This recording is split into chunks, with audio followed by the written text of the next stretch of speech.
Pretty much ever since January 6th, we have heard from many within MAGA that the truth is being covered up about January 6th. That there's a story there that is not being told, that is being hidden. And you've even seen me at Trump rallies talk to Trump supporters who believe actually Nancy Pelosi is to blame, and she coordinated with the FBI and Antifa and BLM to cause January 6th. To frame Trump supporters, or the FBI coerced Trump supporters, all these different conspiracy theories. Point is, we were told that the truth would eventually be revealed. And today is that day. Now, you can tell by my tone and tenor, all of this is so absurd. So you probably heard, and then we'll dive into some specifics. Speaker of the House, Kevin McCarthy, gave exclusive, at least for now, access to Tucker Carlson of the 40,000 plus hours of security footage from January 6th. And the idea was Tucker Carlson would be able to go through and find everything that's been hidden about January 6th. And he had his chance to do it, and he had his chance to present it to the public. And I gotta tell you, if the world made sense, this would be a career-ending moment for Tucker Carlson, as if there have been so many in the past already, but a moment of massive humiliation for him, where he hyped up. He was so proud of these newfound truths he was going to be able to present with the January 6th security footage, and then he presents it, and it's nothing. It's a big old stack of nothing. And that's what I have for you today. Quite stunning just moment we're in, where you'll see open and blatant and overt propaganda, where he's trying to select, okay, this clip and this clip from the security footage. If I say this while that's happening, maybe it'll seem sort of conspiratorial, but it even seems like a lazy attempt. And I would not dare subject you to a bunch of his coverage of this, however long he went on about the security footage. But just to give you a sense of how unserious, how just propagandistic all of this was, take a look at this one moment where he's making the point that, oh my goodness, look, there's videos of people inside the Capitol who seem relatively calm. The rioters, he means. Just process. This is the most watched cable news host. This is a bombshell, apparently, and this is what we're getting. The first thing you notice from viewing the full video record of January 6th is just how many people entered the Capitol building that day. Hundreds and hundreds of people, possibly thousands, over the course of about 2 hours. The crowd was enormous. A small percentage of them were hooligans. They committed vandalism. You've seen their pictures again and again. But the overwhelming majority weren't. They were peaceful. They were orderly and meek. These were not insurrectionists. They were sightseers. Footage from inside the Capitol overturns the story you've heard about January 6th. Protesters queue up in neat little lines. They give each other tours outside the Speaker's office. They take cheerful selfies and they smile. They're not destroying the Capitol. They obviously revere the Capitol. They're there because they believe the election was stolen from them. So that tells you everything you need to know about Tucker Carlson, Fox News, the conspiracy theories about January 6th. There, he's trying to convince, I guess, people that, no, this wasn't it was sightseeing. Look.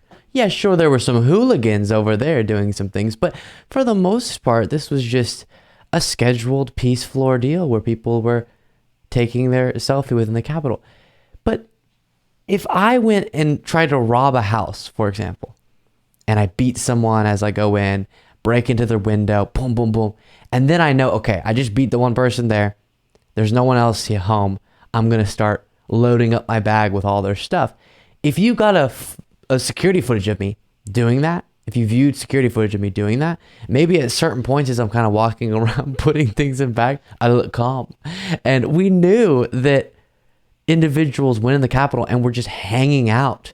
It was so bizarre. That's why Trump should have done the thing that he was called to do multiple times, which was deploy the National Guard, get the necessary law enforcement entities involved. But he wasn't. He was just watching this all play out on television.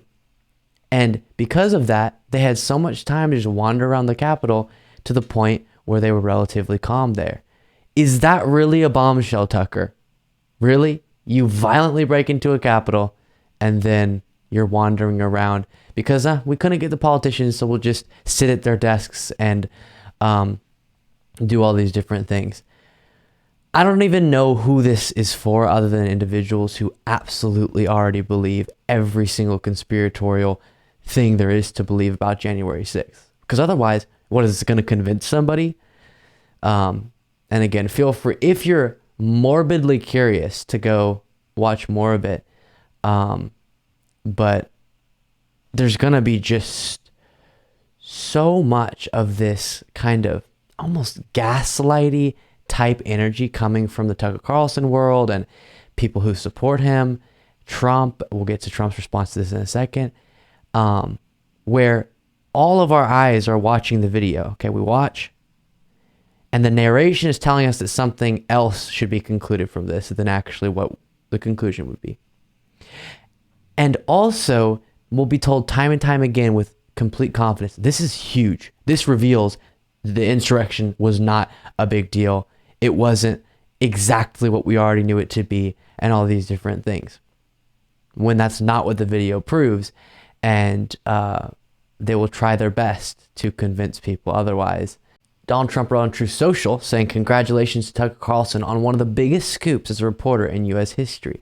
The new surveillance footage of the January 6th event sheds an entirely different light on what actually happened. The Unselect Committee was a giant scam and has now unequivocally been stamped as criminal fabricators of this most important day. Pelosi and McConnell failed on security. The police story is sad and difficult to watch. Trump and most others are totally innocent. I don't know why he's talking about himself in the third person like that. Let them go free now." So that's Trump's response, living in a fantasy world. I will note that this got bipartisan condemnation, which was good to see. People accurately identifying this as propaganda, dishonest, all those things. And it's important that that is called out. So many people are buying into the lies that Tucker Carlson is pushing, which is quite concerning. And as this goes forward and he does more segments and different aspects of the footage he gets focused on, and right-wingers are making an issue of this thing or that thing, I'll of course respond. And we'll cover more of this, talk about it more. But it just has to be said, and really the purpose of this segment is to say all of this is an attempt to distract from the reality of January 6th and what it was and then what it represented. That's the purpose of this propaganda campaign. It's to distract from the reality that January 6th was a horrible day. And so importantly, it represented and ran parallel to, took place parallel to the attempt by Trump and his allies to wage an all-out assault on our democratic process. Trump concocting a plan with his team to select an alternate slate of electors so that the country would be thrown into a constitutional crisis, and Trump would have to just say, "Oh, I'm the president actually, and we're not going to do the peaceful transition of power."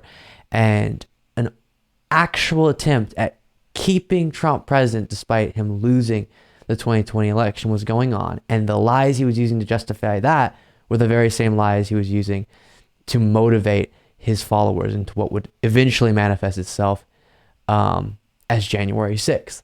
And so it is so crucial that when that day is brought up, that is the discussion about the threat to democracy that was posed then and is posed now, with the attempts to subvert the will of the people that Trump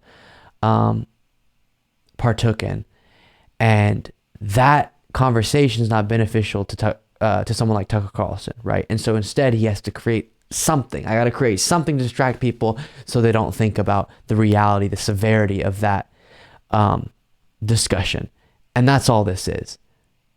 He'll do whatever he can possible, manipulate the facts of the situation or the videos that he's been provided with to try to push some other narrative than the one that is real, the one that's connected to reality, and the one that is so important for us to discuss. Make sure you're subscribed to the YouTube channel.